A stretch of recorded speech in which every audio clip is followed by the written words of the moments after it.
Evander Holyfield gives Jermell Charlo a real shot to beat Canelo. Payday. You want payday? I know that. What up, Fight World? It's your boy Ego, and I'm back with some more boxing. KO Artist Sports has an interview with Evander Holyfield, and he says, and I quote, "If this fight goes the distance, I think Jermell Charlo is going to win. I know Canelo is a good fighter, but Canelo is a little older, and I'm telling you, it's time for the young to show the older guy. You stand out too long, and somebody is going to get you. Is going to see how young people don't quit."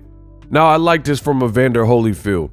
Evander Holyfield, obviously an Olympian and an accomplished, storied cruiserweight and heavyweight. He's given his opinion.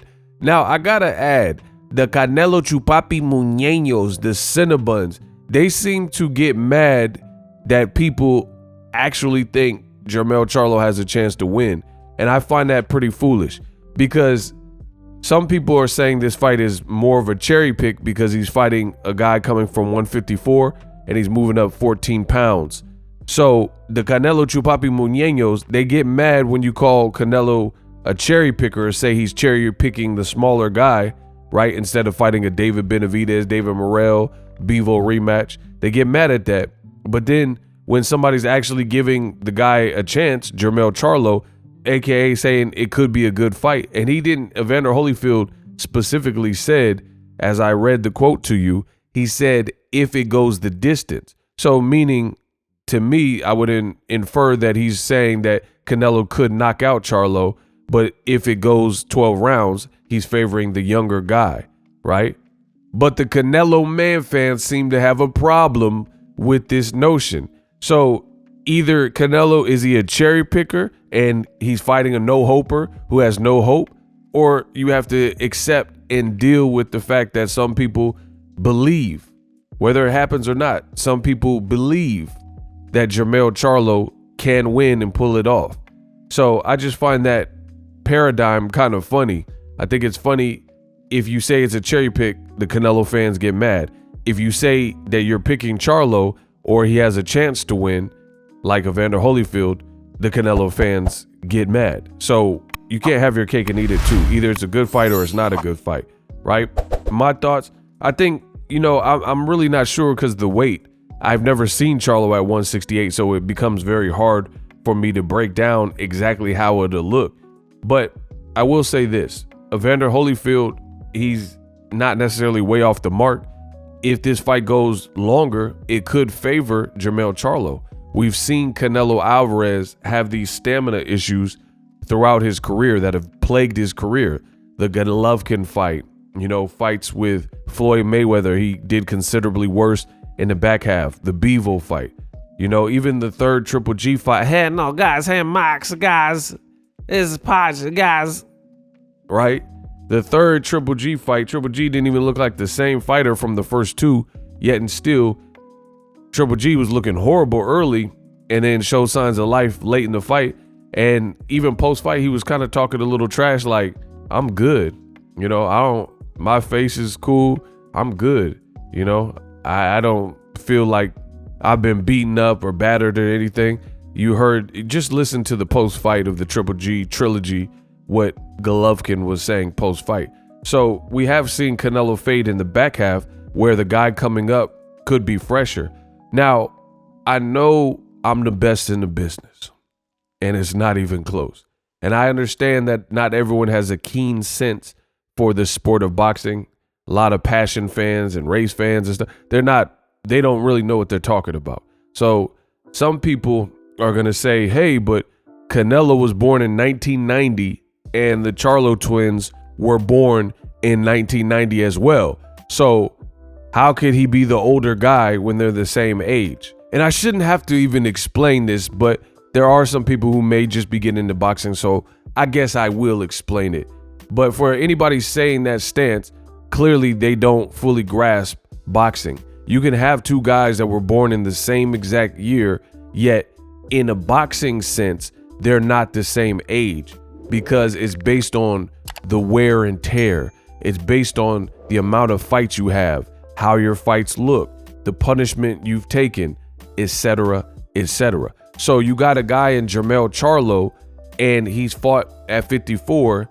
He never really was beat up. He had some, tough fights here and there, but he was never really beat up.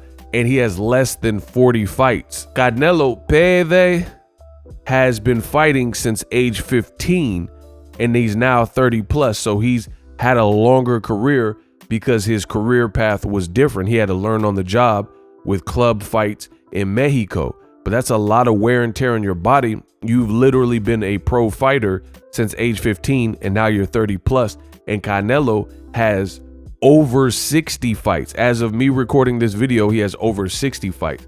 And he came to America probably around 18 or 19 years old. So he's been known about for over a decade, here in the States. So once he came to America, like gradually, slowly but surely, his competition kept stepping up. So the Floyd Mayweather fight was in 2013, right? So that was an elite level fight. The same thing with Austin Trout. It was probably the same year, 2013, because it was the fight right before Floyd. So that being said, we're in 2023. He's been fighting Trouts and Mayweathers and that level of competition or higher, for at least a decade. So that's completely different, than a prospect who has building fights and, matures their career. Canelo's been fighting for 15. So yeah, it's very possible that Canelo-Charlo can be fighting at the same age as Jermell Charlo, yet the two guys have completely different wear and tear on their body, different training camps. And then the other thing is both fighters aren't one and the same. They have different styles, they have different body types, they have different phenotypes. So it's completely different. You got a guy like Demarcus Corley, he's 49 years old. Oscar De La Hoya is 50 years old. And Floyd Mayweather is 40 something years old, 46 or so. So these guys are in the same age group, age bracket, yet they have completely different careers and body types. And, Floyd still looks in shape and things like that, and is still beating guys and still could beat guys. Completely different. Everybody's an individual. That's the point I'm making. So Canelo Alvarez, albeit he's the same age as Jermell and Jermall, he's had a completely different path and career. Some people say he has knee issues and things like that. So if that's not applicable to Jermell or Jermell Charlo, completely different fights. Let me know what you guys think. Evander Holyfield, he said what he said. I'll be here to give you more coverage on Canelo versus Charlo. Interesting fight, big fight. Drop your thoughts in the comment section. Best in the business, and I'm out. Introducing Super Thanks. Right here on the official Boxingego YouTube. Super Thanks allows you, the viewers, to show a little bit of extra gratitude, which enables me as a full-time content creator to push out the content you need in the world of boxing. Underneath all the videos, you will see a heart with a $sign in it. You can enter any amount that you find suitable as a super thanks. A brand new, interactive, and colorful way to get your comments highlighted and noticed by not only myself, but other people on the YouTube platform. Super thanks, a unique and cool way to show and applaud us full-time content creators. Hopefully you guys enjoy the content. Super thanks. The future is now. The Hibernation 5s by Kenichi Bear. Hybrid gaming and lifestyle headphones. Out of the box, you can connect to any console or PC. Bluetooth ready with a low latency USB adapter, color RGB, and extreme bass mode. The Hibernation 5s adjust to you. Whether you need a gaming, travel, gym, or lifestyle headphones, the Hibernations got you covered. The new Hibernation 5s, link in the description. Customize the way you hear the world. Welcome to the nation. Are you tired of your YouTube videos not getting any views? Well, consider TubeBuddy. I've used TubeBuddy for years to scale up my YouTube channel. Now we're sitting over 200,000 subscribers. TubeBuddy is a browser extension that offers a ton of built-in productivity and time-saving services to take your channel to the next level. Use my link in the description to get started with TubeBuddy and level up your channel faster. We working.